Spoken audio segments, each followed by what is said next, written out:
Well, good evening, everyone, and welcome to the Christian Whistleblower channel. I'm Jeffrey Daugherty, your host, as always, with Jay Campbell, one of the foremost testosterone and hormone optimization specialists in the world and a growing voice in the esoteric community as well.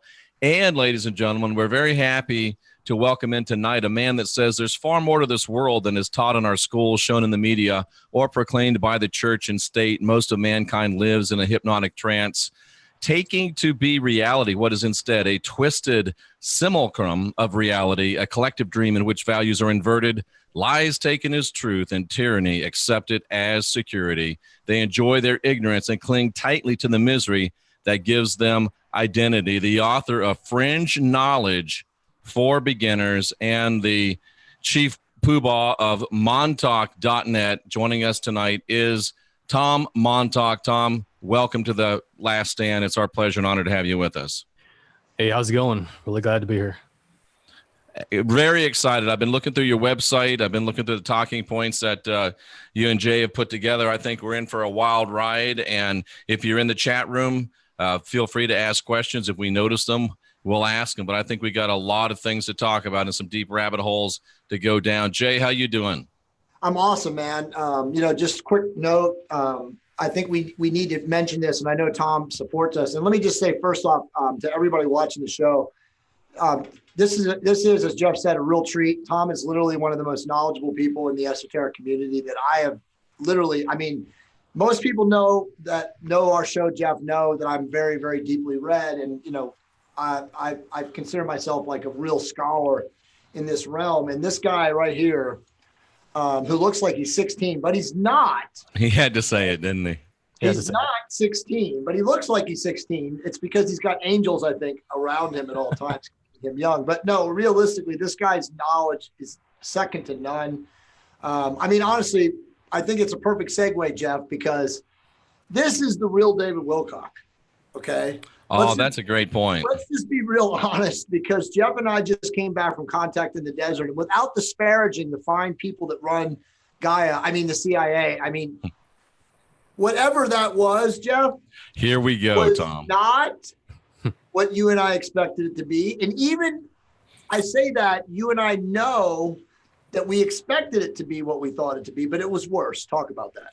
Yeah, that is the second fiasco in the desert that I've been a part of. And this one, I don't know which one was the bigger fiasco, but I was disappointed essentially because I was expecting to go to an event of deep esoteric knowledge, an event of like-minded people seeking more than anything ascension and enlightenment and to build and develop their spirituality. And what we walked into basically was 1990s Pentecostal charismania yes. carnival of entertainment and personality. And it was very, very disappointing to me at the core. And as I walked around there, and I'm not a spiritual giant, but as I walked around there, I didn't feel much high consciousness at all. And it was a real disappointment of people there, very hungry, very seeking, and nothing there. It was like a baby in a candy store.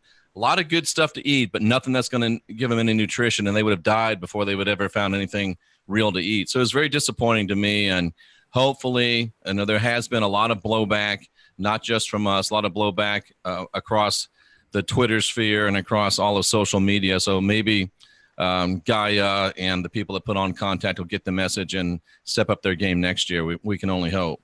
Well, and this is all about Tom, but I just wanted to make sure that we got this out here. I told you, Jeff, you know this, I wasn't going to spare any punches. And you're right. There's been a lot of stuff echoing across the social media sphere. But, our good friend who we will eventually have on the show, who we kind of already did a makeshift podcast in Denver, Mr. Schwartz that owns Purple Power, he flat out said that, that Gaia is run by the CIA, and now the CIA is infiltrated, the quote unquote consciousness community. Before we dive into Tom's information, let me just ask you, Jay, Jordan, is his name Jordan Sather? Yeah, Jordan Sather. Yeah. Jordan came out and said that they, blocked his CD and they're blocking his information. Now, my question is Jordan designated opposition or is he true opposition? I think he's just designated opposition. I think a lot of these people truly do intend to inform people and help people, grow consciously. But at the end of the day, the dark forces control the money magic system, and everybody's got to pay their bills, bro. And so it's like, if you're not in a way able to pay your bills without like also, bowing down to the master. I mean, I've asked Jordan to come on our show many times, Jeff. You know that. Jordan's in the Decoders of Truth. Jordan has responded to me many times via email. We've talked on Twitter. There's an open invitation, Jordan. If you watch this, it gets back to you. You can come on our show. I don't know what's going on. Obviously, I'm glad that you are aware of what's happening in the community, because you're obviously being negatively affected too. But dude, that whole thing, back to what you were just saying, and then we get to Tom, is there was a lot of spiritual vampires there. There were people there, as Ransom and Rex said, who were literally looking for answers that no one there was able to give them. And it was depressing. And I talked to obviously Cynthia via text, and you've been really tired this week. This week during the middle of the week, I was tired. We got our souls or our energy or our higher selves or whatever, beat up being there, dude. There were a lot of people in there with dark energy, lost, as you said, seeking answers that were never going to come. And as you said, and let's be really honest, this show, we make it a point.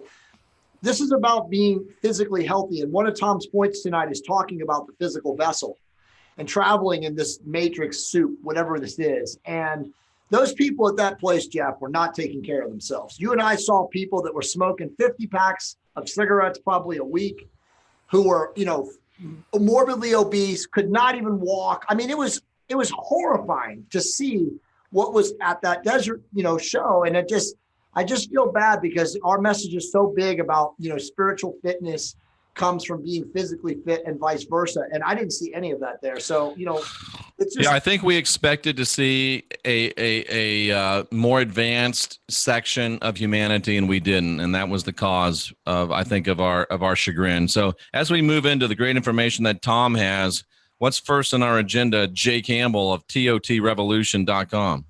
So let me just ask Tom a question first, because it's perfect. So we have a lot of amazing points tonight, which we'll get into. But Tom, let me just ask you, do you think, because this is what I said to Jeff at dinner, and by the way, we did meet Robert Stanley, and that was great.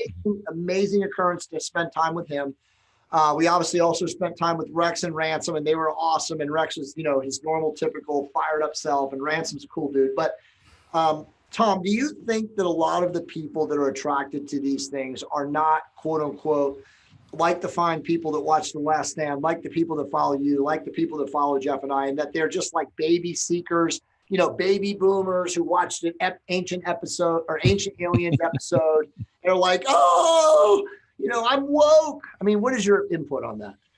Yeah. So, I used to work at a metaphysical bookstore, and we used to have about 40 people come in per day, and most of them were into various fringe type subjects. But in the end, I would only ever think about hanging out with maybe just one out of those 40.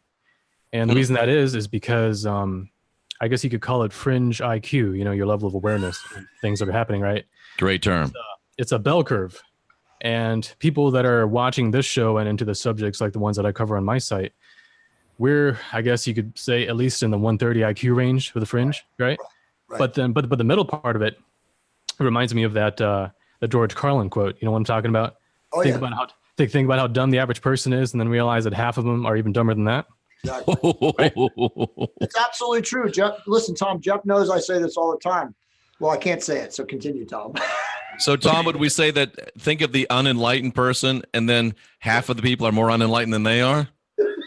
Yeah, and so it's okay if you're just starting out. It's okay if you're new to this information. But after a certain period of time, that's when you start separating out the true truth seekers from the ones who are in it for ego identity, entertainment, pastime, just something to latch onto. And, you can say the same thing about like Christianity, right? There's people that are truly honestly into it for real reasons. And then there's others who are entirely in it for, the whole wolf in sheep's clothing kind of thing. So the same thing can be said about the UFO community. Everything that you just were talking about with the types of people that you encountered. Excellent. Absolutely. Yeah, absolutely. All right, so let's just jump into the points. Tom's got some amazing stuff. And again, to be a shill, guys, please go to his site.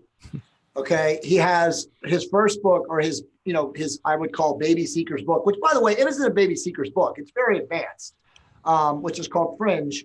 I read it in like 2 days.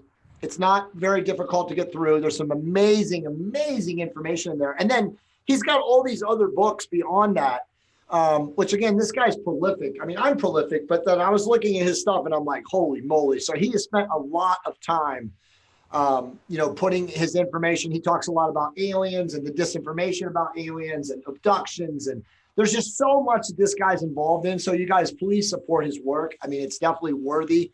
And like I said, I mean, like, I haven't really come across a lot of people with his depth of knowledge. So, again, support his work. Okay, so the first point tonight is, so the reality of us being in a simulation, okay?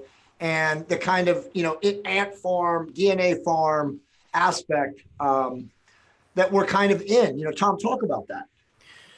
Okay, yeah, so is this reality a simulation or is it a simulacrum? And there's a difference between the two. See, a simulation is something that simulates something real and stands in for it. But the question is this reality, does it even have a realness somewhere else? Or is this entire thing fake? Right. I've never heard that in all of my years in this esoteric realm. And that is absolutely profound. A simulation or a simulacrum. Wow. Please keep going. So a simulacrum, as defined by... remember in The Matrix, there's this book that was on Neo's shelf. It was Simulacra and Simulacrum, I think. Yep. And that book by James Baudrillard, I think I'm botching that name, is French. He talked in there about how a simulacrum is a copy without an original. Copy without an original. So what that means is that this reality, even if you think it's a simulation, that doesn't mean it's a simulation of something higher or something that used to exist or something like that. It means that this entire thing is taken as real, but it actually isn't. So now, if you dive into quantum physics and what all these researchers have said about this reality being a simulation, I'm talking here about PhD level program people who are still awakening enough to, get into that subject. They talk about how you don't need any physics at all to create reality. All you ultimately need is consciousness. You need consciousness interacting with itself. Right. Okay. So when consciousness interacts with itself, it's basically just about the thoughts that you have and shared agreements about what consensual rules we all abide by, right? It's like you have your nightly dreams, I have my nightly dreams, Jay, you have yours. Yep. If we were to coordinate our dreams, we wouldn't be able to tell that it's something other than an actual shared reality. No. So in my opinion, I think that this reality that we're in is on the same continuum as a dream. It's just a more sluggish or stubborn manifestation of that. Okay? Well, Tom, all reality is at least two or more people agreeing that it's reality. Then you have reality by definition. Right. So your thoughts, I think, are very right on. Right. So if you were to look at your nightly dreams, for example, you're in it and it's being generated by you, but it's not being generated by the character you that's walking around the dream. It's being generated by your subconscious, which is part of your being, right? It's part of you, but functionally it's slightly different from you.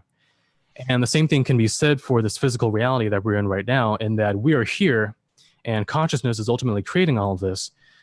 But the thing that's sustaining this reality is what the ancients called the Demiurge. Yes. And then it goes by many other names. You can call it whatever you want, but the ancients called it the Demiurge. And what it was like the subconscious of the universe itself. Right. It's the dreamer of this dream. And we are projections of infinite consciousness that are here in this dream. But this dream is not 100% ours. It's mostly generated by this Demiurge. And we are only generating our own corner of it. Okay. So this new age idea that you 100% create your own reality, that's true in an absolute sense, in that if you are consciousness and everything is consciousness and we're all creating this, okay, you're creating all of it. But functionally, when you're here, the degree to which you control your reality varies from person to person, depending on their level of consciousness, their subconscious beliefs, whether you believe that you are disempowered or whether you believe you have creation abilities. Okay. So it varies from person to person, depending on at what level they're at. Wow. So life is but a dream, but it's but a dream within a dream. And it's not even your dream. So it's not even really what it seems. Yes, yeah. I mean, if you were to drill down using electron microscopes and particle accelerators, I mean, you would find atoms, subatomic particles, quarks, everything like that. But at the root of it all, of course, is consciousness, energy, and vibration. Right. I mean, even quantum physics says that everything is vibration. Now, right. I went to college for physics and electrical engineering, so that's my background. And so when I read a lot of these articles in the news about reality being fake, or quantum physics proving that reality isn't what we're taught it is, I can understand a lot of the math behind it. I look into the studies behind it and everything. And they're right on, but they're only dealing with the so-called rules or the fiction of this dream. Three-dimensional rules of science. Yeah. It's all fiction within a dream. I mean, I've had lucid dreams where I realized I'm dreaming and I'm like, hey, wait a minute, I can go through this wall, and I push on the wall and it doesn't let me through. Why? Because some part of my subconscious has bought into the fiction that it's a solid wall.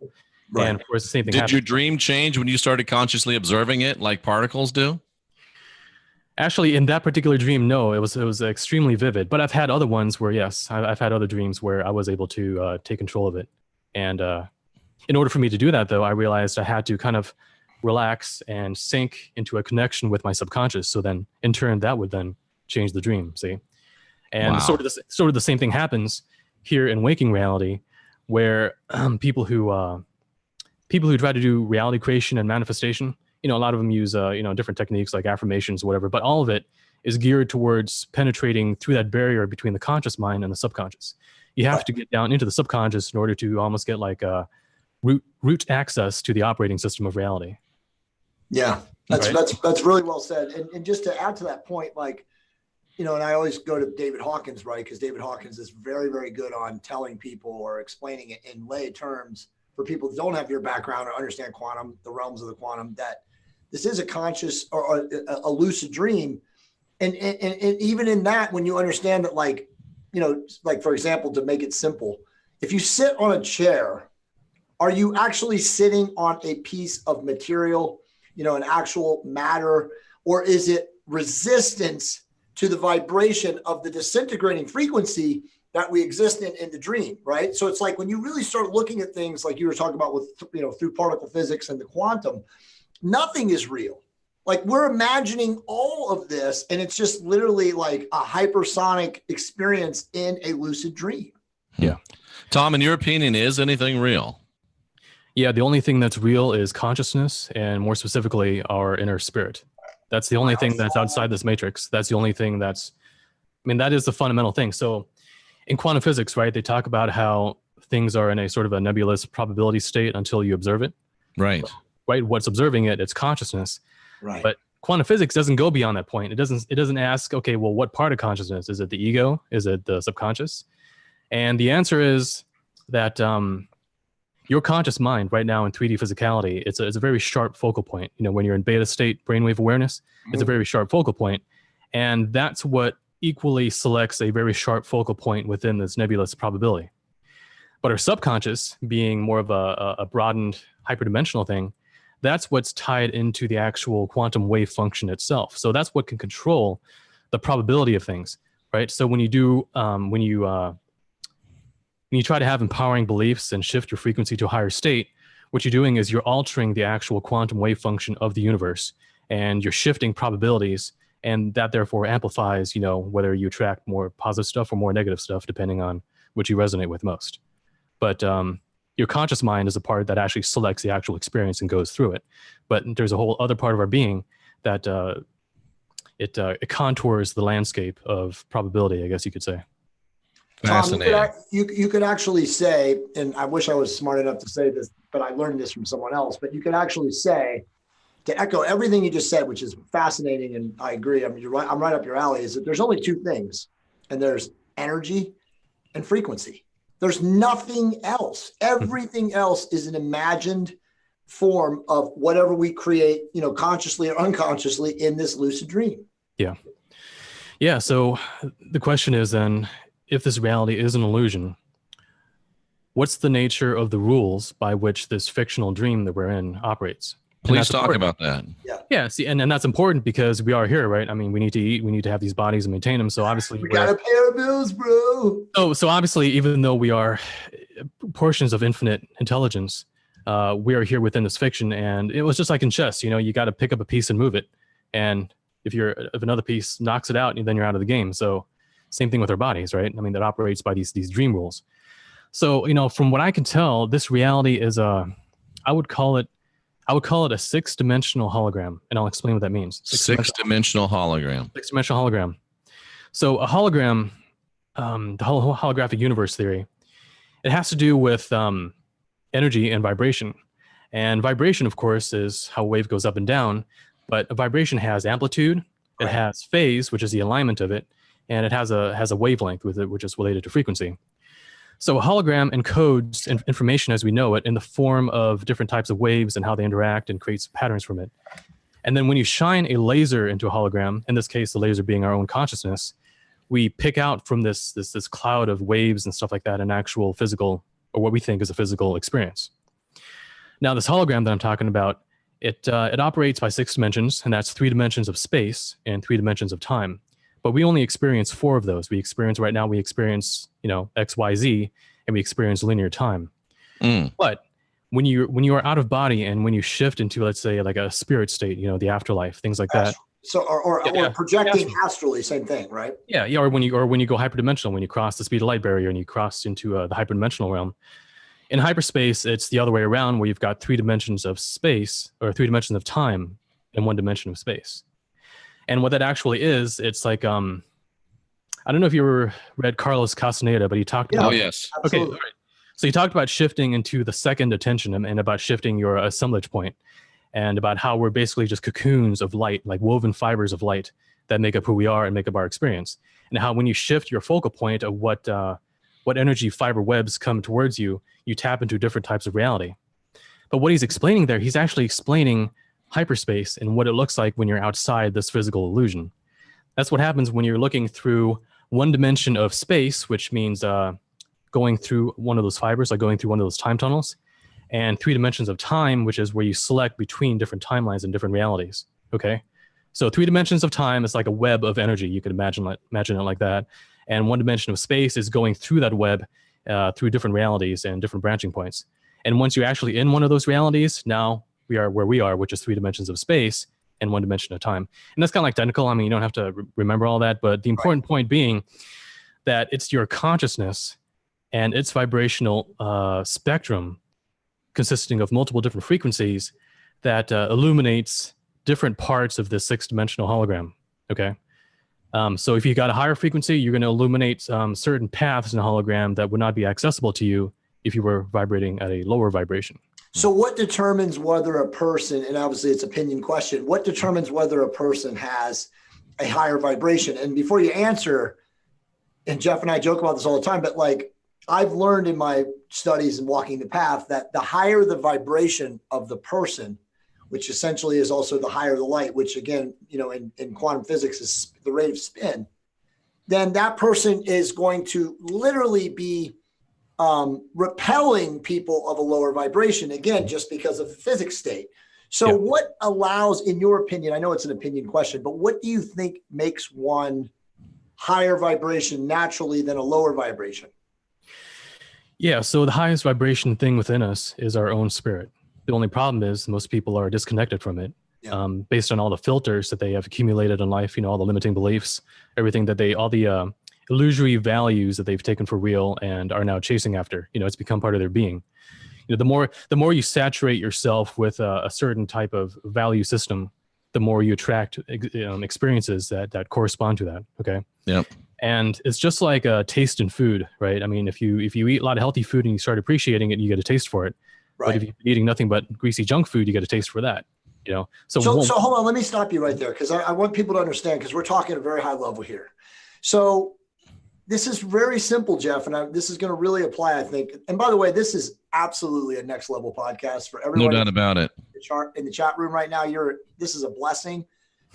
Thank you guys obviously for watching us, but thank you for allowing Tom to do what he's doing. But everything that Tom just said, let's turn it around and make it really simplistic. If you drink alcohol and you eat shitty food like sugar and all this other stuff, you just go right into the realm that Tom was just mentioning. And Tom, a lot of people in the chat room will be asking this, and it's talked about on your website. How about ayahuasca and mushrooms and other substances that people use to quote unquote access higher realms and higher vibrations and frequencies and more reality, quote unquote? Yeah. Yeah. So as far as drugs go like that, the metaphor that comes to mind is back in the old days when you had those cathode ray televisions, those big ass televisions. Yeah, of course. If you turn a picture on, if you hold up a magnet to it, it starts scrambling the picture. Yeah, exactly. Okay. So, and if you take the TV and you drop it on the floor, if it survives, it might switch to a weird channel that you didn't get before. It might scramble. You might tap into things. So when you're putting these drugs into you're literally scrambling the interconnection system between your biology and this hologram. Right. Okay. Right. And that means you tap into things that you normally couldn't see, but you also start tapping into things that aren't even there. So you're getting a scramble. You're getting a scrambled view of a higher reality, a scrambled view. So what that means is that your own what's happening within you internally, your own subconscious projections get mixed in with actual signals from hyperspace, from other realms. And so then the question is, do you have the discernment to distinguish between the two?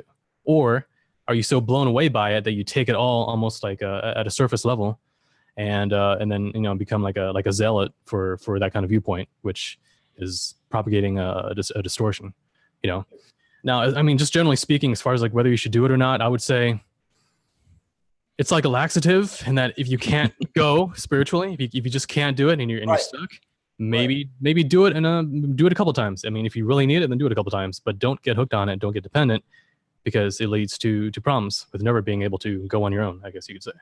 That's a good way to say it. As someone who's a human optimizer and a guinea pig and has done tons of self-experimentation for scientific benefit and for personal experimentation, I've done a lot of drugs in my life. I don't do hard drugs, but I've done, pretty much every psychedelic known to man. I have not done ayahuasca. I've done DMT, MEO 3 times. I've been very transparent about my experiences. It was very cathartic for me. I have a lot of friends who are in the ethnogenic world, who work in it, who are administering shamans, and then also people that want to get there. Everything Tom just said is accurate. If you take a drug for abuse and you get hooked on it, just remember the old adage, everything that goes up must come down. Okay. And the truth about using drugs to penetrate, higher realms, it's a loser's experience. Ultimately, I think Timothy Leary said it best, that, tune on, or was it tune in, trip out, or whatever the stuff that, all those guys faded and lost a lot of their intellect and their consciousness and a lot of stuff. And I know there's some guys that probably didn't and stuff like that, but I mean, everything should be done in moderation. Yeah. It depends on where you are too. I mean, yeah, absolutely. I've never done it, but if I were going to do it, I would basically prepare myself, at all levels for a couple of months, probably. Exactly. To shift myself to the highest vibration possible in order to tap into the highest. Be fasting, not eating meat. There's a lot of things that you should do to prepare your vessel, but I think you got a good point, and I don't want to steal your thunder, but too many people are seeking the high. And then they actually foundationally have a love for the high. And I know people like that. They're always asking me, let's go to Ecuador, bro. You know what I mean? And it's like, no, man. I've been down that path. I've achieved that frequency. I kind of attempt to stay in that frequency now based on my life. But you can do, as Tom is going to very much explain through the rest of this podcast, you can get to that frequency by the way you live, not by choosing to use, mood altering drugs or plants. Right. Tom, I have to say this because if I close my eyes and I listen to you talk, it sounds like Keanu Reeves on coke, because he actually has a personality. So That's funny. Yeah, it's funny because I did a video on synchronicity. It's on my YouTube channel. It's really awesome. You guys should watch it if you haven't already. It's a YouTube. What's your YouTube channel? It's youtube.com/Tom Montalk. Just one word, Tom Montalk. And someone commented I sounded like Keanu Reeves. All of you guys, if you guys haven't figured this out yet, you should be getting more of Tom. Absolutely. So, read his books, go to his website, download his stuff. I mean, this guy is like different level than most of the people we brought on the show. But continue, in the thread that you were talking about, Tom. Okay, yeah. So going back to this hologram that we're in, and how our own consciousness has a resonant frequency spectrum that lights up different parts of it, and that's how we attract experiences. So Jay and Jeff, you and I, just like DNA, we have about 99.9% of our DNA in common. and that's why we're all human, at least on camera, right?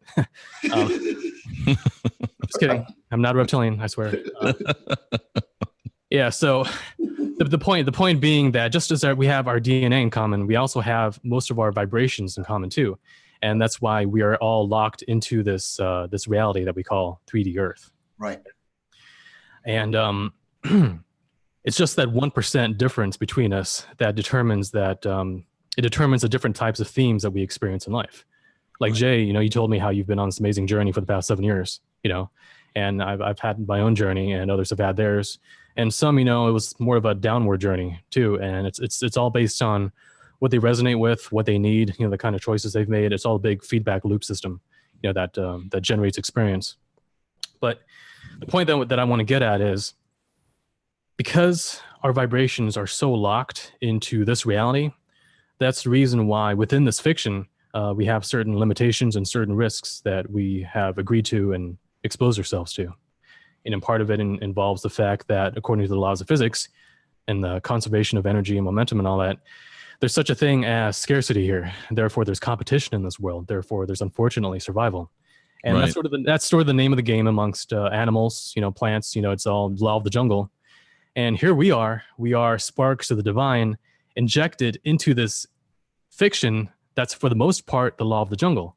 So we're suspended between the highest and the lowest in this weird middle point, fluctuating up and down based on our choices in our vibrational spectrum.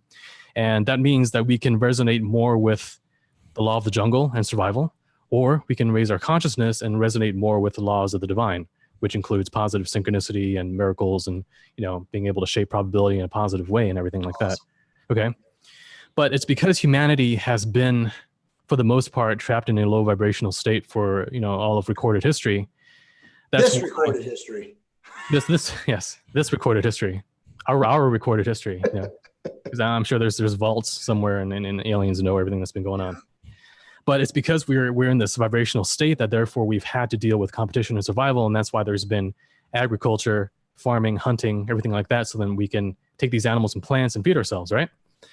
Well, on the etheric and the astral level, there are beings who underwent that same dilemma of scarcity, because in their realm, because they are vibrating at a low vibration, they can't tap into that infinite energy from the spirit.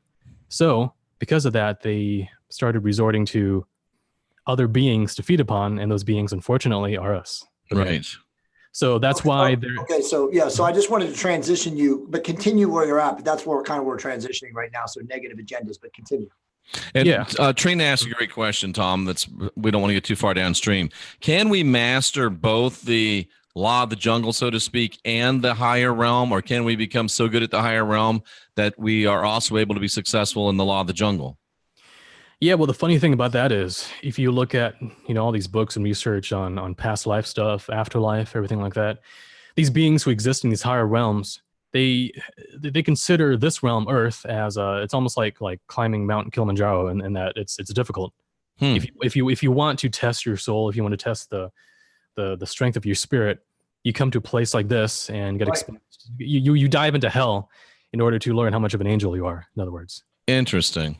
I think that's actually true. I mean, I think Hollywood has been showing that to us in more ways than one for 30, 40 years. So is it possible, Tom, that if we master, or let me rephrase that, when we master this realm, that other realms we go to should be easier for us? I would say easier in that we overcome the limits of this current realm. Unfortunately, we also take on new challenges too. Right. Or fortunately, depending on how you look at it. Yeah, exactly. I mean, it's fortunately too, because it's a greater degree of freedom. It's like roller skating versus flying in a wingsuit. It's a new degree of freedom because now you've got 3 dimensions, you're going faster, everything like that. But it's also a little more challenging. Yeah. Absolutely. Tom, do you think and if you mess it up, the payback is a little stronger too. Do you think that some of us come back though, Tom? Do you think that some of us who, are vibrating, and I'm not speaking of us 3, but I'm speaking of like masters, ascended masters, ascended beings, saints, people like that, David Hawker calls them, David Hawkins calls them spiritual avatars. Do you think that they choose to come back to kind of help us as a species of mostly, like you said, lower vibration to awaken? Do you think that that's what's happening? Yeah. So regarding that kind of touches a little bit on whether or not reincarnation is a free will choice or not. And what I would say to that is, the more free will you have, the more of a free will choice it is. That's what I would say. So very well put. Right? So if you're a younger soul, if you're just a younger soul and you need just basic experiences, maybe it's kind of like welfare in that you're kind of given what they can give you, versus if you're a specialist, a professional, now you kind of go where you ultimately are needed, so it's a little more specialized than that. So Jay, regarding so hold on though, let me just stay keeper there, because this is so mind-blowing to me. And I'm not trying to interrupt you, but you're just blowing my mind. Do you think then that us to be where we're at, us three and a lot of the people in the group, that we're ancient, that meaning our souls are very evolved because of time in the system? Yeah, I would say it's a level of sophistication and age. It's like wine gets better with age. It's that sort of thing. And yeah, I would say that, at least in my case, if learning experiences in life come more easily to you than they do to the average person, maybe it's because you've already learned it in a previous life, and so now you've done that. Yeah, it's and just so you know, Tom, this is without a doubt the highest level, most sophisticated chat room on YouTube, without any exception. No doubt about it.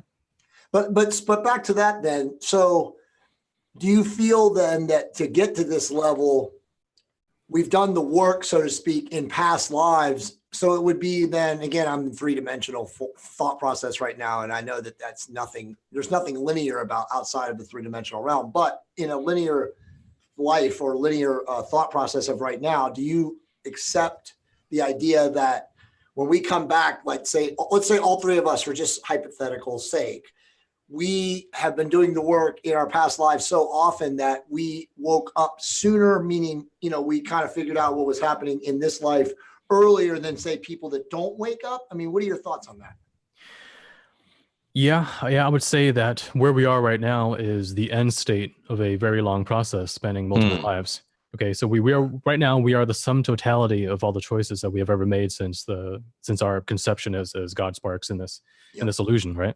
Yep. So some people, some people, they're not interested in this thing that we're in right now. I mean, they're not interested in this level.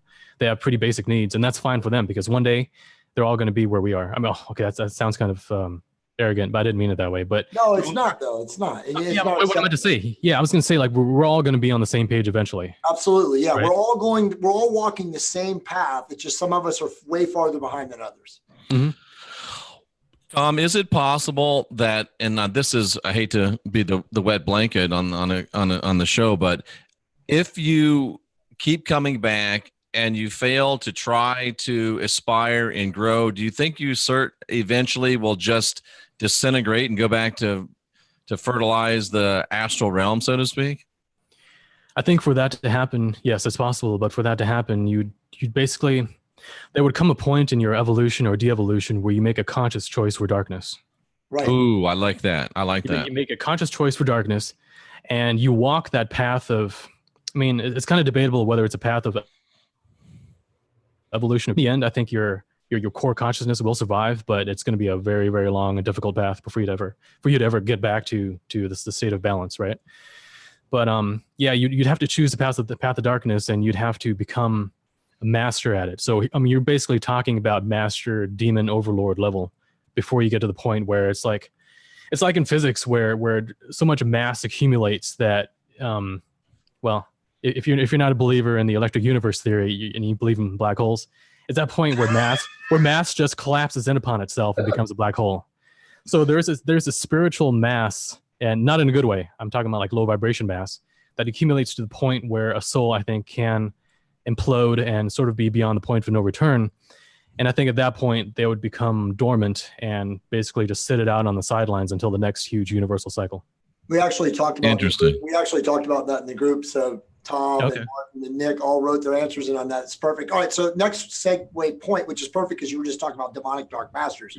So let's talk about the negative agendas. Now, obviously, this group, this chat group, this show, obviously me and you, we've had this conversation. We've been talking a lot lately. Jeff and I even went on a podcast with Robert, and we talked about the idea of clones or NPCs or empty souled humans or whatever the hell they are, like bots, biobots, maybe false AI humans or something like that. Talk a little bit about that and then kind of separate them in your mind. Okay, yeah. So on my website, this is a subject that I've been researching since, the late 90s. And the way I got into it is because my mom, she's from Singapore. I was born from Germany. My dad's German. And when I was 6 or 7, my mom remarried to an American soldier. And this guy, looking back on it, sociopath traits of, sociopath traits, except for I didn't know what that term was, when I was a teen. So it wasn't until I did research later that I sort of discovered the whole subject of sociopaths and psychopaths and what they call it, antisocial personality disorder at the time. So I researched that, and it started matching up with all this other research I was doing on the matrix and the astral body, etheric phenomena, and energy vampirism. And I realized that they were closely connected. Fascinating. And so what came to me was the idea that not everyone is necessarily piloted by a spirit, because see, spirit is the source of compassion, empathy, true creativity, inspiration, and curiosity too.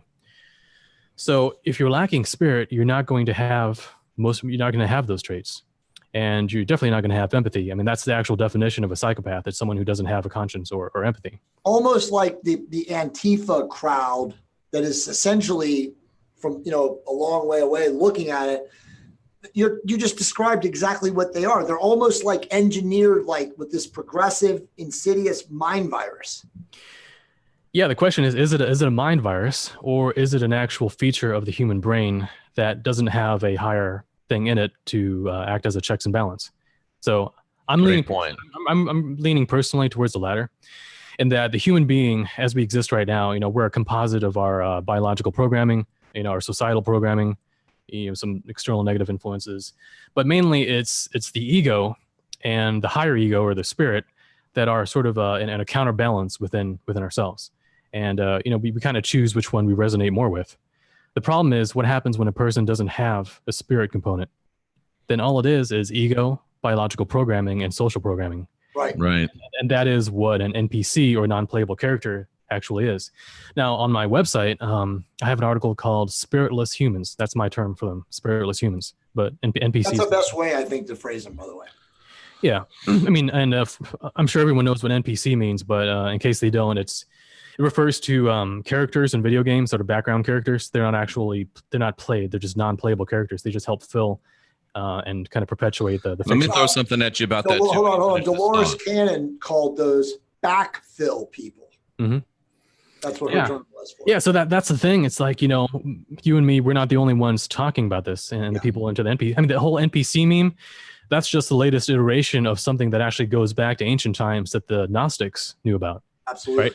Tom, how about a non-primary character, a placeholder for things or spirits or entities to walk in and out of and use at times they want to use them? So they're a non-primary character. Yeah. Well, okay. So that brings up a good point, which is that non-playable character isn't exactly the most accurate term, because all of us ultimately are organic. Well, we're biological portals for things outside this illusion for the most part. It's just that for people who have spirit, we have spirit as the primary player of this character, right? If there isn't a primary player, you're right. Other things can jump into it. And this is kind of a nuanced point, but you'll notice with a lot of these non-playable characters, these empty people, that your own subconscious can actually manipulate what they do easily, like very easily. Right.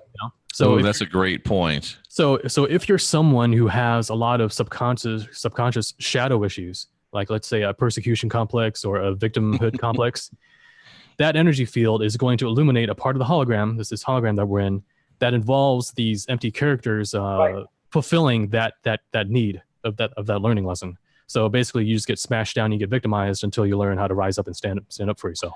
Do you think it's possible that these non-primary characters, as I'm calling them, are sometimes used to I don't know if attack is the right word. Maybe it's more along the line of develop or help facilitate the growth of people that do have a spirit. Yeah, and on one of my articles, I actually use the weird term. I called them karmic prostitutes. Karmic prostitutes. Nice. And the reason that is because you pay with your energy to get something in return. Absolutely. Okay? So they're hired in a way in order to provide you with. What a fascinating! It's not necessarily people that are trying to attack you hiring them, or people that are trying to help you hire them. You may hire them yourself. Mm-hmm. Yeah. Oh, I've been through that, Tom, and it hasn't been that long ago. Yeah, it happens. But here's the thing, though. When you attract one of these victimizers into your life, because you have that energy and you need that experience, not only are they animated by your energy, but they're also being animated by parasites who kind of piggyback on that process and try to amplify it. Dude, I have lived that out, and you're right on.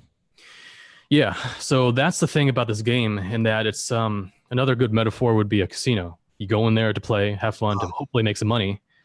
But ultimately, the house is there to win, right? It's there to make money. Yep. So you're getting something out of it, but ultimately they're profiting. And so and that gets into the question about whether this reality that we're in, is it just a farm? Is it just a prison? Or is it also a kind of a school and a gym and a playground for the soul? And what I would say it's... I mean, Bill Hicks said it's a game. Mm-hmm. Yeah. I think it's all those things together, but it's not all those things at the same time, because it varies depending on who you are, what you need, what you resonate with, right? I mean, there's some people right now who are in the dark underbelly of human trafficking, right? So they're in one level of this illusion. Oh. And then there's other people who are like right now just doing amazing divine, work, right? So it's all these different channels, all these different frequencies going on at the same time. And it's up to you which channel you're on. It's like a radio station, which frequency you're dialed into. Is it really up to us? Is it really that simple? We can just choose where we want to be and what frequency we want to be resonating at? Absolutely. Yep. What do you think, Tom? I would say in the end, I would say yes. The catch is when I talked about how we all have 99.9% of our DNA in common, we have most of our frequencies in common. That's why we're within this reality. And those frequencies, we can only change a few % of that given the energy that we have right now. Gotcha. I'm talking about soul energy, etheric energy, right? So a lot of these Oriental Eastern meditation practices, a lot of them involve manipulating your energy body, right? Trying to raise your chakras, activate them, right? Just pump up your etheric energy system. And the reason they do that is because the etheric body acts as an interface between your spirit and your body. So it's like it's the intermediate layer that kind of helps one manipulate the other. So the stronger that energy field is, the more your spirit or the more your consciousness has control over not only your body but also your environment. Right. It's kind of like the intensity of the hologram laser that you're shining. I guess that's how you could state it. So if you don't have enough of that energy, then you can only change part of your frequency spectrum and therefore only change part of your experience, as far as it goes. So yeah, you do have choice, but ultimately you'd have to yourself up in an etheric and / astral way in order to give more weight to your choices as far as. And of course, if you're physically optimized, you've got more energy and more vitality and more options at your disposal. Right. Yeah. And to add to that, and this is really, really big, and we talk about this all the time. And by the way, Tom's done an amazing job writing about this. If you do not love yourself and trust yourself, you are like a gigantic magnet to the dark energies that you're absolutely dark frequencies. So if you do not love yourself and trust yourself, that shows in all of your behaviors and actions. You cannot manifest / channel or elevate that vibrational frequency that is going to allow you to not avoid, or but to avoid the dark energies and, these whatever subatomic and astral entities that are here feeding off of your energy. Yeah. And after 40 years or almost 40 years, I really have come to the conclusion that whoever the central figure of the Christian mythos was, or that message was right. There's really only two rules. Number one is love. Well, it's couched as love your neighbor as yourself, but that really means there's two rules. Learn to love yourself, learn to love your neighbor. And that's pretty much it. Mm-hmm. Yeah, because anything other than that would be buying into the fiction of separation, right? It's buying into the illusion. Absolutely. And actually one of the occult rules that I've noticed myself is that the more you buy into illusory things and illusory values, the more you lose your divine protection, I guess you could say. Yeah. And then the reason that is the more corrective experiences you need to attract in order to get back on track. Okay. Yep. So you start attracting more pain and more suffering to wake you up, because obviously you're not doing it willingly. It's kind of crass, but the more shit you have, the less juice you have. Right. The more you're enwrapped or entwined into what my teacher says are disintegrating frequencies. They are. Which is really matter realm life, right? Things, nice houses, nice cars, nice clothes. When you're wrapped in the illusion, right? Because everything is an illusion except energy and frequency, then what you just said is exactly right. And it's hard. And I hate using that word hard, but it is hard for people to, living in this matrix, living in this illusion, to understand that, because it's like, but I'm working so hard to make more money, to have more stuff, to give my girlfriend or my wife or my kids a better life. It's a balance. Maybe you need a better girlfriend. But you know what I mean? It's a balance. And that's where people lose their perspective, because all of this, being enwrapped to it or addicted to it or engaged with it and not being unattached from it, that's the losing game. This is so hilarious, because once you see it, it's really, really super simple. But trying to get to the place where you see it, it's like, what are these three guys talking about? But Jeff, it's true. If you think about how hard all three of us work, we produce a lot of content. By the way, Tom's an amazing magician too. If you guys have not heard him, he's a musician. He plays musician. I think you said magician. Musician. No, I probably belched in my throat. I'm sorry by accident, but no, he's an amazing musician. So if you guys have not heard him, but again, is it on your website, Tom? Your music? Yeah, it's on my YouTube channel. Same YouTube channel. So we create content, right? We're creators. We're conscious co-creators. So realistically, it's just when you're a creator, if you're creating a lot and you create often, it's very difficult to have the dark energies interfere with your life. And I think a lot of people who don't create, I always say, like, most people go through life as observers and not participants. You have to participate to engage the higher frequencies, right? The higher vibration, to raise your vibration. So many people just sit back and even if they're not an NPC, that's what they end up being, Tom. Well, the old adage is the idle mind is the devil's workshop. There may be more truth in that than we've realized. Yeah. So, I mean, and then the next question is, of course, what does it mean to raise your vibrations, right? Yeah, what does it mean to do that? And to me personally, just for me, in my opinion, it means two things. It means how you feel and what you truly believe deep down at the core of your being.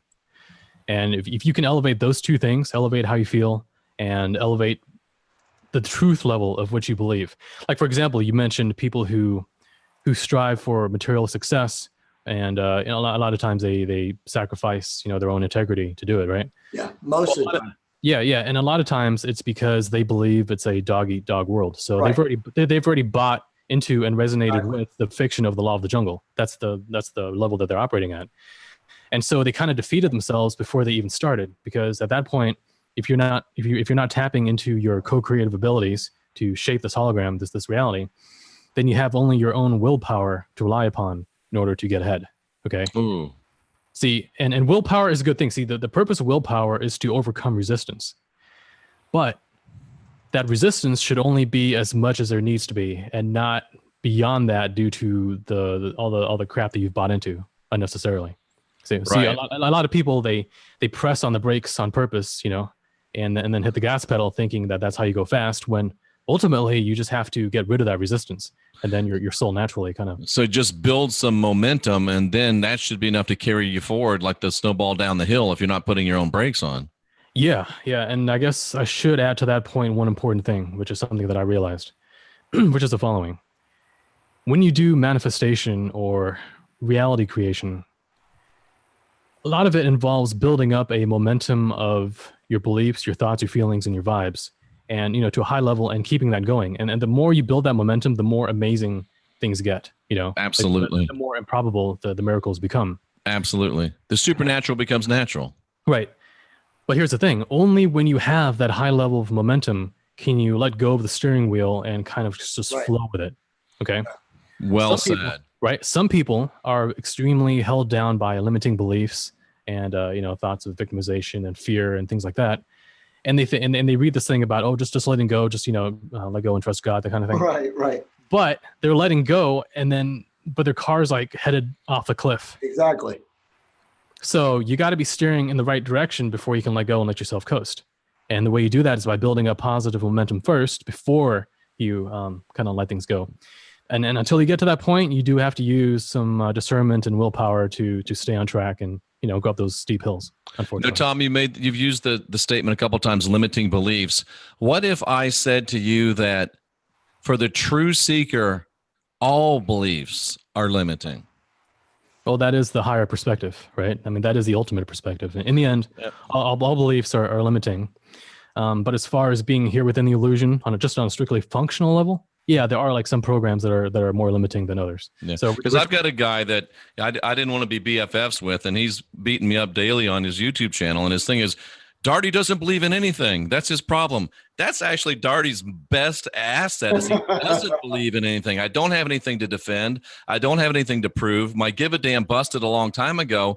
And a believer looks with objective. A believer is looking to prove what he believes, but a researcher is looking for what's real. Mm-hmm. Yeah. So the only thing that's more important than belief is like your essence, like who you actually are. Exactly. Because see, limiting beliefs, you can state them as words, right? Like I'm not good enough, I don't deserve love, that sort of thing. Right. But those are statements that come with feelings. But beneath that, there's an even deeper level, which is what you actually non-verbally resonate with in life. Right. Exactly. And that's the level that you ultimately have to pivot at.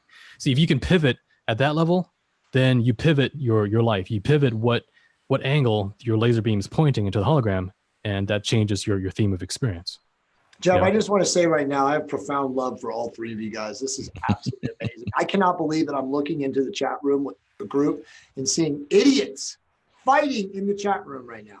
Oh, well, that's the way it goes. No, it's not, man. You should be paying attention to what's going on in this group. This is not me being arrogant. This is a profound podcast right now. And the fact that you're in that group starting fights is a joke.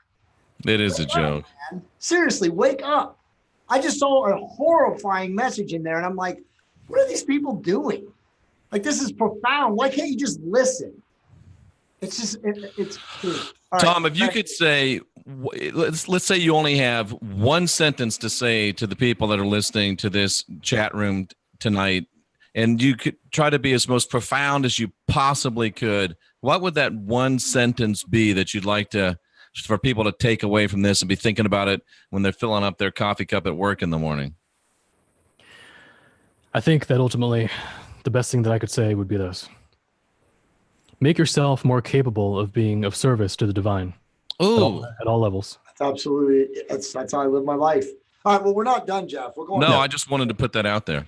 No, that was epic. All right, so look, so this is, now we're going to get, so for all the people that are not paying attention, and I'm not apologizing if you took personal offense to what I just said, you should, because this is important stuff. And we're talking about things that will allow you to do the work, and that's where we're kind of going. But before we go into that, and time wars and timeline manipulation, which we know is happening, can you kind of create a hierarchy right now of who the powers that be are, from a good versus evil? And again, we're in duality. We know that good can become evil and vice versa. But in your mind, the way you've done this, because you've done an amazing job in hierarchying the various characters, talk a little bit about the good versus evil and how you catalog it right now. Okay, so just generally speaking, real quick, earlier I mentioned about how in the etheric and the astral realms, there are beings there who, because of their low vibration, they don't have access to the divine energy. Therefore, they have to harvest that energy from others, and we are it. Right. So there's an actual etheric and astral energy economy that we are unwittingly part of. It's like that's the whole thing behind the Earth being sort of an energy form. But like I said, of course, that's not all the Earth is. It's just one aspect of it. All right. So that's what it's ultimately about, I think. I think it's about harvesting soul energy, and in the case of the more malevolent beings, like demonic entities, I think they're actually in it not only to feed, but also to spread their energy, their vibration as a kind of virus in order to destroy what they think is possible as destroying the actual spirit. See, they hate innocence. They hate anything that's, based in truth and positivity and anything like that. So it sickens them, and they have a very malevolent bloodlust for anything like that. That's why a lot of these elite pedophiles and stuff, they go after little kids because, babies, because that's one of the most innocent things around. Yes. Right. So that's just like a holographic fractal reflection of what's going on in the demonic realms on a larger, grander scale. Great point. So Tom, do you think Point. people of high vibration, because this has always been an interesting point, and you and I have gone back and forth with this, but do you think people of a high vibration are still potentially subject to the feeding of these etheric, entities when they, fall into ego or fall into, fear or greed or whatever? If I'm looking at the Hawkins consciousness scale, you fall below, say, 250. Someone in your family starts a fight with you, right? I mean, because I've always thought about this. And, let's say you reside, which most of us do, at 500 level and higher, but you get pulled in, right? And then do you think that when that happens, they're just literally ever present in the other realms, and they can just land right on your shoulder and just take a bite out of you and just generate you to go further and do stupid stuff? Like I think of road rage, for example. You can be a perfectly normal guy, 550, 600 consciousness level. You ride down the road, somebody just pulls right in front of you and tries to kill you. I've seen it. I've known others who've experienced the same thing, where it's like in the Matrix, where the agents jump into people that populate the Matrix. Yes. Something like that happens. But I mean, of course, it's a little more complicated than that, because, like, for example, Dr. William Baldwin, not the actor, the Dr. William Baldwin, he had this book called CEVI, Close Encounters of the Sixth Kind, and it's all about basically non-physical, alien, and dark. He called them dark force entities, and by that he meant like demons, basically. He talks about the actual energy economy that they have set up, the energy farm, and how people a lot of times will have etheric or astral cords plugging into their energy bodies, into their chakras, and siphoning energy out continuously, or even more so when these people are engaged in, extremely dramatic, suffering, anguish, sexual deprivation, that kind of stuff. And so they feed off that, and they store it in collection tanks in other realms, and then ship it off to whatever, who knows who the actual ultimate overlords are. But there is an actual energy vampirism going on Earth on a very mass scale by originally, I would say, demonic type entities, but it also bleeds over into the alien realm. Right. And the reason why I say alien is because, as we know, there are human beings, and you've probably encountered them yourselves, who are energy vampires. Oh yeah. Right? There's certain people, you're around them and you just get extremely drained and tired, even though it's not like they're trying to antagonize you. It's just being in the presence can make you tired. And then you got ones that go even further and actually do try to antagonize you to try to get an emotional reaction and, suck your darker vibrational energies.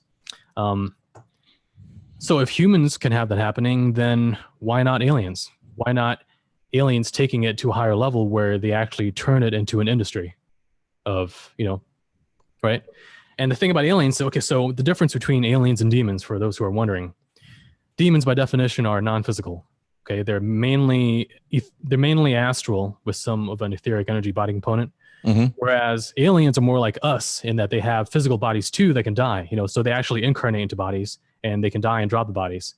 Whereas demons, they don't really have bodies that can die necessarily. They're just energy forms. They're just constructs in the astral realm. So where I'm going with this is that because aliens are partly physical, they have technology. So they have the ability to genetically engineer an entire race, which is us. Okay. So that's the difference between aliens and demons.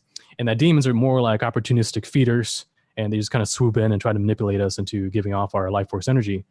Whereas aliens, on the other hand, can actually design genetic vehicles to house higher souls in order to feed off them to create this actual energy economy. So the aliens, I think, they're the ones who created our meat suits, these bodies that we're wearing. And they're the ones who set up, through technology, this energy farm infrastructure. And they're the ones who also created technology to, hold our vibrations in place into this timeline that we are on. So do you think then that the demonic astral entities are in some capacity, the order givers to some of these aliens? Yeah, I think so. Although I think, if you do this whole hierarchy from the very top to the very bottom, you've got the infinite creator at the very top, or whatever you want to call it.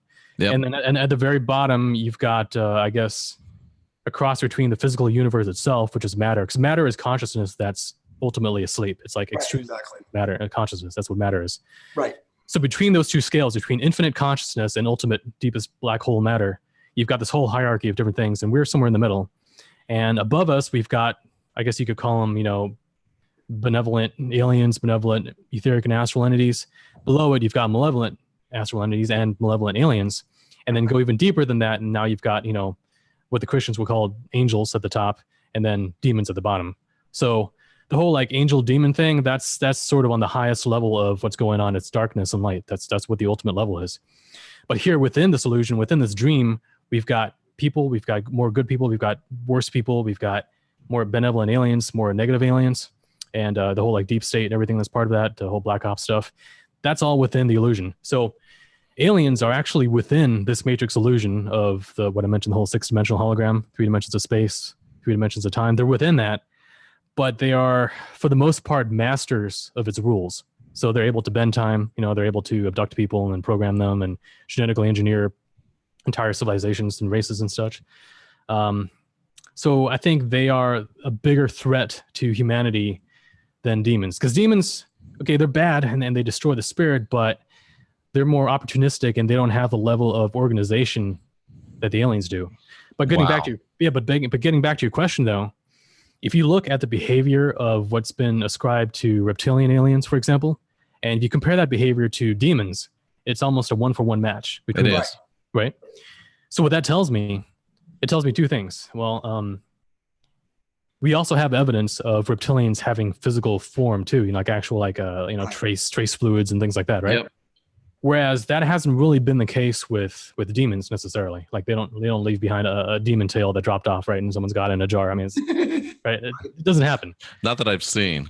Right, but what I would say is that I think reptilians, the majority of them, are most likely bioengineered hosts for demonic energies, for demonic consciousnesses to inhabit. Which makes sense, right? Because we know from the past in the ancient texts, we all these chimeric creatures and chimeric entities and chimeric physical manifestations or incarnations. So that would make sense that would be like their ultimate, still maintain the dragon aspect, demonic, evil, bigger wings, all the things that would make a human being fear. Yeah. Yeah, interesting. Exactly. And I can't help but sit here and think that there is absolutely no coincidence that the 3 largest human religions that make up a very powerful fear and guilt control matrix are all based on blood sacrifice, sacrificial atonement, blood. Yeah, I mean, the Old Testament, if you look at where the whole people of Israel came from and how they came to even survive, most of it was due to the Ark of the Covenant and this energy field that it would emit, okay? And the Ark of the Covenant was actually a piece of alien technology. It was a piece of alien technology. Yeah, so on my site, I've got this series called the Gnosis series. And the first article is entirely about the Demiurge and how that all works. But then I get into things like the Holy Grail, the Philosopher's Stone, and the Ark of the Covenant. And I explain how all 3 of those are examples of what I call demiurgic technology. Right. And what that is, it's advanced alien technology that manipulates also etheric and astral energies. Okay. So for example, the Ark of the Covenant, not only was it, some sort of a crystalline, highly etherically charged supercomputer that could tap into the actual demiurge consciousness itself that perpetuates this physical illusion that we're in. Right. And so through it, they're able to rearrange matter and, smite their enemies and all that kind of stuff. But the point being that what they were involved in, and actually, Jay, you mentioned The Stellar Man, John Baines' book, The Stellar Man. Yeah. If you read The Stellar Man, within the first 50 pages, John Baines gets into it's all there. Yeah, he gets into who Yahweh actually was. And this is based on actual secret society inner knowledge. Absolutely. He talks about how Yahweh was one of the, I forgot the exact term, but basically just one of the higher demonic infernal intelligences out there. Well, even the Bible says they came from somewhere else and created this. So by definition, they are, as you've said, alien. Mm-hmm. Right. The false light construct. That's what this is, as the Gnostics called it. Yeah. So I think what it ultimately was, it's I think it was like a healthy operating system. I think this matrix was originally designed as a learning simulation, like a learning, like they hacked it, they corrupted it. It's like an operating system that got infected with malware. And so so now both exist at the same time, and depending on what part of the operating system you're within, you're either closer to the operating system, depending on where you are. And by the way, Tom, Jeff, I'll send this to Robert immediately tonight because we text a lot now, but this is exactly what Robert says. Remember how many times he told us that Enki, Ptah, whatever you name you want to call him, Yahweh, what did you used to call him? I still call him the rat bastard. The rat bastard. I'm sorry. And I have to tell you, by the way, I've never heard anyone say rat bastard but me. And on one of the episodes of the TV show Lucifer, guess what Lucifer calls his father? The rat bastard. Somebody's listening to these shows, Jay Campbell. Oh yeah. Well, I mean, or just the idea that the Demiurge is just a learning computer, a supercomputer. But back to what you were just saying, he says the same thing, Tom. He says that something, whether it's archons, and we're going to get to archons, but something nanites, Gerald Clark calls them nanites, something came into the OS, and as you said, some form of massive biological malware, and it corrupted everything. Some people call it the black goo, this, dark AI, whatever it is, but that seemingly is what is going on. So if you think about it, if we are in the realm of duality and there is good and evil, and now the good and evil is infected with this parasitic mind virus, it's even more nuts, right? Yeah. Right. And, Agent Smith kind of alluded to that when, Neo was sitting, or when Morpheus was sitting there handcuffed to that chair. The first Matrix was meant to be nice and it worked and it functioned, but humans didn't accept it. So we had to make it harder and deeper and darker. So maybe they were alluding to this somewhat. Yeah. Well, I mean, so, right. So it wasn't, I don't think it was entirely that, everything here was innocent and we were just totally violated and invaded. I think it was a deal that was made. I think there was some level of agreement or attraction. Sure. That, because it goes back to what we talked about earlier, how we attract lessons into our lives, right? Which sometimes bring on pain and suffering, and that there are these entities that kind of hitch a ride on that process to amplify it and extract even more energy than we would be giving out normally. Somebody's asking in the chat room, do you believe there are any benevolent aliens? Yeah, I think we should. We should kind of get into aliens quick because it's an important subject, right? Okay, please do jump in. Because aliens, they're not like, it's not like Bigfoot where one day there's going to be a Bigfoot takeover. Wait a minute, are you telling me Bigfoot is not an alien? If you are asking a serious question, I believe Bigfoot is actually another one of those genetic creations of aliens. That some of them are hybrids and some of them are not. So some of them have more alien-like dimensional powers than others. Depends. Because some Bigfoot hunters have now seen him like coming out of a green haze, and they're speculating that he's interdimensional. But you would they are. Oh, so you think that he is? Yeah. Power. Okay, great. Sorry to get us off the track. No, it's okay. But David, it's a good question because that's a follow-up question. David Paulides believes that they're definitely interdimensional. But back to what you were just saying about alien, just so everybody can define this big picture. We're all aliens. Yep. Right? I mean, realistically, if panspermia has somewhat defined this physical realm's existence, then we're bits and pieces of primordial soup from everywhere. So, I mean, everyone is some form of a hybrid form of alien. Oh yeah. I mean, we're aliens ultimately, and we're hybrids too. But functionally, right? It's just a question of what ratio of hybridization are we? How much are we original simians? And how much are we these whatever these entities are from other planets and stuff, from other realms? Yeah, but so regarding positive aliens, right? Let's talk about who the main players are, and I've done a lot of research on this. I'm not talking about the latest fad about blue avians or cat aliens or things like that. I'm talking about the classic ones that are reported by thousands of people. Greys, everyone knows the Greys. Reptilians, we talked about them. You've got mantis beings, look like insects, right? Who seem to be pretty much near the top, right? The higher order, yeah. And then you've got the ones that look, for the most part, like humans. They call them Nordics, they call them Palladians, whatever you want to call them. And of those four, Nordics, reptilians, mantis, and greys, our closest allies would be the positive Nordic types, right? Now, and I only say Nordic because that's a conventional, term for them, but it doesn't mean they're all like blonde hair, blue eyed. I mean, they got blonde hair. So would Maria Orsic be positive or negative? Because she obviously helped the Nazis, but a lot of this say that it wasn't actually negative, but she was tricked or duped by the Nazis. Is that even possible, or do you think it's just an illusion? No, I think I mean, it's kind of like, let's say we're villagers in Africa right now, and then someone comes over from America who's part of an aid organization, right? Look, let's say it's Maria Orsich, right? Yeah. Question is she good or is she bad based on her being an American in this particular example? Exactly. You know, it's in her case, I think it would depend on the person and depending on what political faction she's part of. Okay. So I guarantee you this. The Nordics, the ones who look like us, they're not all positive, but they're not all negative. Right. 100% agree. They're not all just like humans. It's just the same thing. It's Occam's razor. It's the same thing. I heard one figure from a contactee who has a lot of inside information about them, that one of them actually told him that they were about 30% positive and 70% negative. And by even the Nordics. Even the Nordics. Yeah. Excellent information. Yeah. And they're all part of a common civilization. So it's not like, different Nordics from different parts of the universe we're talking about. So where are they from, Tom? I mean, are they the Inner Earth Agarthans or the Vril? I mean, what do you think? Just opinion. Well, yeah. So the moniker of Nordic or Palladian, I think that's a composite term for people of different origins. The problem is, if they have time travel abilities, you can't really say where they are from, right? Exactly. You can't say, okay, right? Yeah, because you could say that, okay, well, maybe they are survivors of Atlantis who went underground and they've been underground for the past, 10, 12,000 years. But if they had time travel, then they might as well be from the future who had gone back to Atlantean times and then jumped back and forth. So they could be time travelers, they could be Atlanteans, they could be, if they have that level of technology, they could be from other planets. Yeah. And some people will say, okay, well, if we're all in a simulation, then what are you talking about? Like other planets, like outer space isn't real. That whole idea about outer space not being real, flat Earth and all that kind of stuff.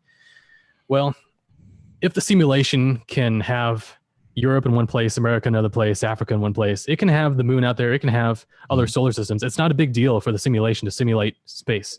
Right. Would you say these aliens are within the 6 dimensions that we talked about at the beginning? Oh yeah. Yeah. See, that's the thing that defines aliens. Okay. Gotcha. You're right. I get it. Yeah, because they have vehicles, they have bodies, they have bases.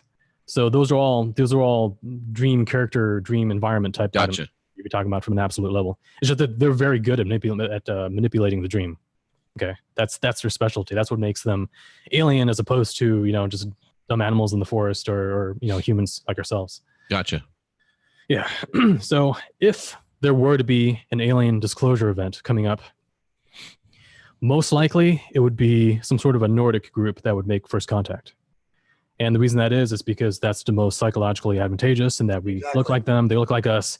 And humans have been programmed through media and I suspect also genetically going back thousands of years to respond to that image with, googly eyes, right?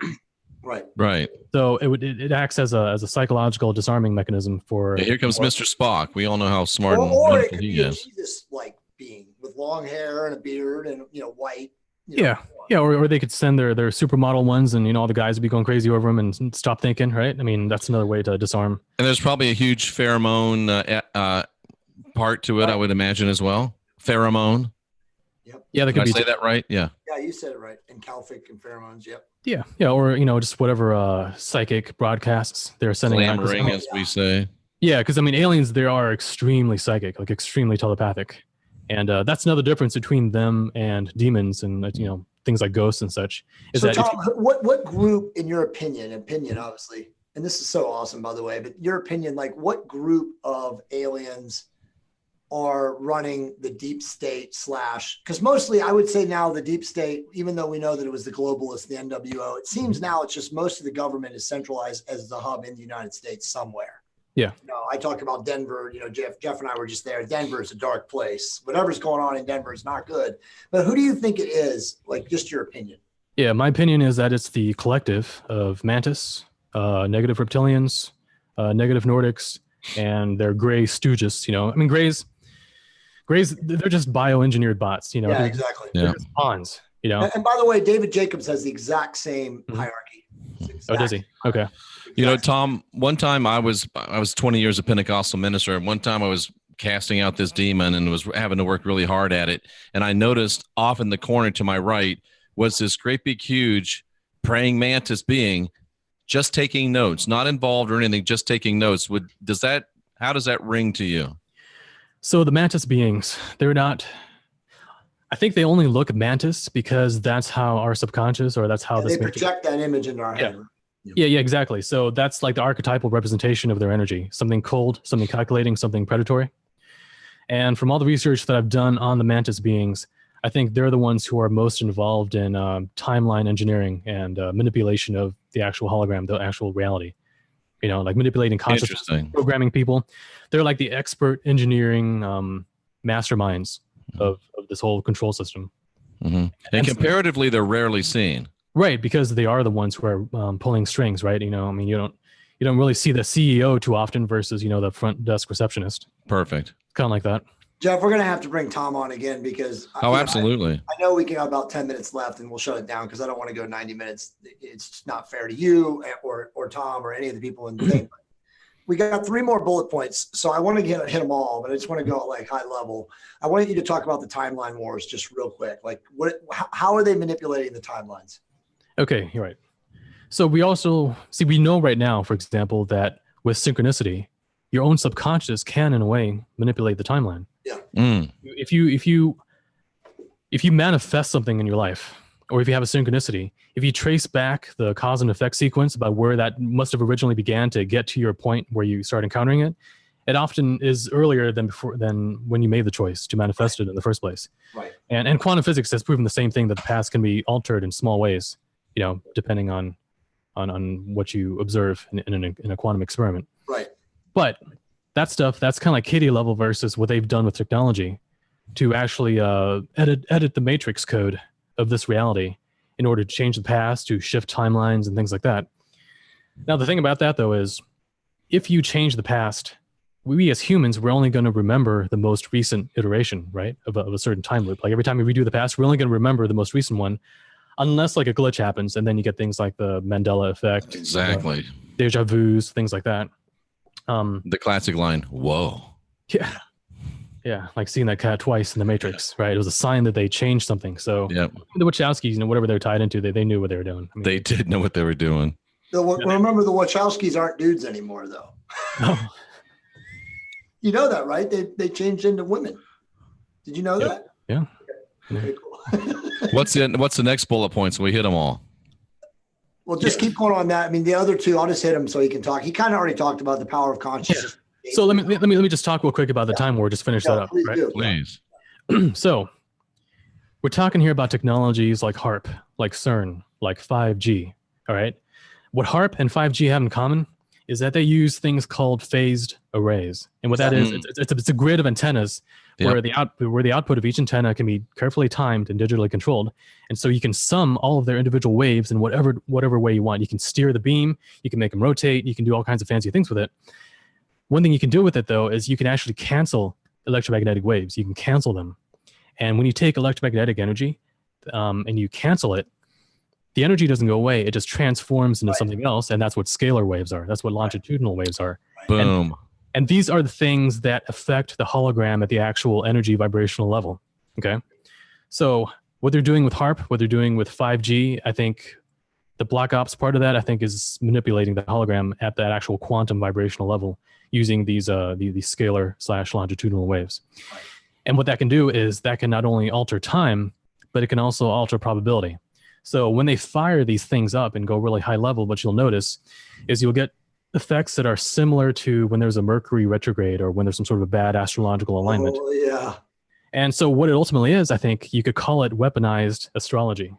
No doubt. Wow. Because what they're doing is they're generating they're generating vibrations that would otherwise naturally happen through various planetary and stellar alignments. So they're manifesting K2. Yeah. So when they fire it up, you'll notice that more bad things happen to good people. And that's part of their frequency war. That's part of their timeline war, which is to steer the future by amplifying the probability that the positive future does not manifest, which ripples backwards in the form of bad things happening to good people more than who are the good guys fighting the bad guys right now, Tom? Like, if you could just identify them, like who are the beings that are a part of the white hats? Yeah, well, it's a mix of divine beings. Yeah. Like I said, Christians will call them angels, but it's divine beings. Only thing about divine beings is they're extremely powerful, but they're so wise and so responsible with that power that they barely ever intervene in anything unless they absolutely have to. whether it's, this person or that person, but not that person, Tom, does any real divine being need to be worshipped? No, not worshipped, but I guess I would say respected out of love more so than respected out of fear. See, worship is respect out of fear a lot of the times. And it's also giving over your power to something else. Yeah, that's Yahweh's statement. Thou shalt not have any other gods before me. Right. Yeah. You don't need to worship it, but you need to be mindful of it and align yourself with it. All they're asking of us is to align with the divinity within us. That's all they're asking for us. And that's Absolutely. all they really care about. So do you think, because again, you're majorly studied in this, do you think that the classic benevolent aliens like the Arcturians and the Pleiadians, and I could name others, do you believe that they are part of this galactic, interstellar white hat group, or is it more just like an order of angels? And I can give other names, I can talk about the order of Melchizedek, and I can talk about Metatron, his order. Okay. All these different people that have been pushed out there, both by really good researchers, but then also the new age whack jobs that, Jeff and I encountered in Contact in the Desert. Yeah. So real quick on that, at the top level, you have divine beings. And in my opinion, the infinite creator is so powerful, and it's more like the watchmaker thing where, he just kind of winds the watch and lets it go. And the infinite creator doesn't need to do everything itself because it has other beings to do it for it. And by those beings doing those things, they evolve in turn. So by delegating tasks, those other beings get to evolve. So that's why I think most of the positive stuff that's happening is being done by divine beings. But beneath them, there's also positive aliens. I mentioned the positive Nordic type groups. They exist. They're also part of that. And there might be other beings that I'm not too aware of that are part of this positive federation. And then beneath that, there would be positive secret societies. And then beneath that would be people like us, who are sort of out in the cold trying to research things and put the pieces together. But all that is part of a divine plan to counter a lot of this negative distortion that's happening. The problem is, what you mentioned with this order of Melchizedek and all these other weird names, Arcturians and so on, most likely they don't exist by that name. Right. And most likely a lot of that channeling is actually false. Absolutely. Actually being done by Greys, reptilians, demons, and, even exactly Black Ops stuff. Well, listen, as I told you, JJ Hertok, who was at the conference, my teacher proved to me what I was reading. I read, as I told you guys, I got 400 pages into the book, and there was a lot of what I assumed at the time was profound. But there's always a way to determine it. When everything is about patriarchy and God is a man, and there's no mention of the divine feminine aspect of things, you instantly, that's my cipher now when I know things are being told. But just the last 2 points, and we'll let you go in 2 or 3 minutes, and we'll definitely have you back on soon. Mm-hmm. So last point is spiritual liberation and transcendence. Jeff and I always end the shows with positive messages and, letting people know, what can you do right now in the here and now? Because tomorrow doesn't matter. And yesterday is already forgotten. So what can people do right now from a spiritual liberation and transcendence standpoint, walking the higher path in your opinion? I know you already gave it a sentence, but just summarize. Yeah. So, okay. So right now people are asleep. They're in a trance. They're spellbound by the material world and the law of the jungle. And what that is, it's a bottom-up influence. It's the world influencing the body, which influences the mind, which corrupts the soul into being cut off from the spirit. So it's this bottom-up, terrible thing. So we need to reverse that. And that starts with spirit, which, as I said, was the only thing within us that's actually real and outside this matrix. So it starts with spirit. And what we can do is we can align with the spirit and everything that it represents. So that means aligning with the feelings of gratitude, optimism, personal sovereignty, spiritual sovereignty, devotion, and compassion. Those are the vibrations that if you were to focus on those every day, before you step out of bed, just align yourself with those things, get that energy going within you, that will go a long way towards changing your frequencies and to aligning yourself with the more, with the higher, more positive aspects of the hologram. Okay. That's one thing. That's elevating your feelings. Elevating your thoughts would be to saturate your mind with higher sources. And that means reading all the best books. It means listening to all the motivational, positive, true, empowering people, right? The more you expose yourself to that, the more it filters into your mind, into your subconscious, and down into your soul. And because you're kind of resonating yourself with their vibes, and they're already kind of plugged into something high. So that helps too. And elevating your thoughts, that basically means not only read these sources, but deeply contemplate them and tap into your own intuition in order to start generating insights. Because whenever you generate an insights, you're tapping into the highest part of you and receiving the knowledge that's what gnosis actually is. Right. That's what gnosis is. So yeah, elevating your feelings, elevating your thoughts, and saturating yourself with the highest vibrational sources and people out there. I mean, that's pretty much everything you can do. And when you do that, spirit then gains control over the soul, soul over the mind, mind over the body, and then body over the world. And that's how you can become more capable of service to the divine. Tom, this has been such a profound podcast. I'll just ask you one last question, just because I know you have such great knowing. Where are we right now? And do you see, because Jeff is Mr. Positive, and I'm kind of like, I know the golden age will eventually get here, but I feel like we have to go through one massive down, whatever that may or may not be, to get to that point. Where are you on that line before we let you go? Okay, so my thoughts on that is we're all swimming down the same river, okay, of time, but we're at different levels of depth within that river. Some of us are sparkling near the surface, and some of us are kind of like dragging along near the bottom where the mud and the rocks are, and that's based on our vibration. So what I'm saying is we're all on this timeline together right now. And so when something happens to the collective, some mass calamity, some mass disaster that they attract due to their karmic vulnerabilities, their mass lessons, whatever they need to awaken, because you're part of this world and because you're living in an area where they might be, you're going to experience some of that, okay? Yeah. Now the thing about your higher vibrations is when you elevate them, you attract maybe the best of all available options to you right now. You might attract the best of all available options. But what if those options are between bad, worse, and worst? In other words, when things start getting dicey, because that's what other people need, and you're caught in that, maintaining your higher mindset, maintaining your spiritual balance is going to give you the edge on making it through that. However, that doesn't mean, like the New Agers say, that you're not going to experience any of it. It's not going to be part of your reality. You know, it's going to be happening to other people and not to you. So I think because we are physical, because we have vulnerabilities, I think we got to be mindful to not only empower ourselves spiritually, but also physically, because we are both spiritual and physical beings. And I think we need to up ourselves on both fronts in order to cover all bases. So I do think that things are going to get darker before they get brighter. And if humanity goes through a dark age, so be it. And if they do, then we're going to need good people to make it through, to dominate, and to rebuild afterwards according to a higher blueprint. Because if they're not going to do it, then I think this illusion is going to be fully taken over by the malware infection. Very well said. But you think that we're still kind of in the balance. We still collectively have the ability to manifest a golden age with just a slight, downward into some darkness, versus the possibility also exists that we can literally just subvert everything and the archons can take over. Yeah, I think there's no way that you can go from the world as it is right now with its false values, its corruption, its darkness, to a golden age just in a very linear trajectory. Like, okay, like someone invents this and that, and there's a new political movement, there's a new religion, and everything's like hunky-dory, right? It's not going to work like that. You have to tear down the old before you can rebuild it with the new.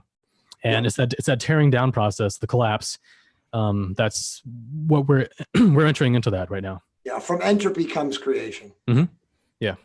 So, I mean, that's the actual definition of disintegrating frequencies manifesting on a collective scale. It's disintegrating itself too. So, I think we should just let that house of cards collapse, stay out of the way, and try to rebuild something good afterwards. I love it. That sounds great. Tom, thanks so much for being with us. His website is Montalk. That's MONTALK.net. One of the most deep and profound sites that I've seen in a while. His YouTube channel is Tom Montalk is the name of the channel. Just go to YouTube, search Tom Montalk. Jay Campbell's at TOTrevolution.com, Decoders of Truth. You know where to find all my heresy. Tom, one of the most profound podcasts that we've done in quite a while. We do certainly hope to have you back again real soon. Yeah, thanks. Appreciate it. And you are absolutely amazing. I just want to say, guys, if this moved you as much as it moved me and Jeff tonight, please share this on your social media later and tomorrow and forever. More people need to watch these type of podcasts to expand human consciousness, which is why we're all here. So we appreciate you guys for being such an amazing group, and we love you. Thank you, guys. Absolutely. For Jay Campbell and Tom Montalk, I'm Jeffrey Daugherty, the Christian Whistleblower, saluting you for being here, seeking after truth, and thanking you for being with us and encouraging you to and reminding you we're the last generation of real humans. Let's get busy.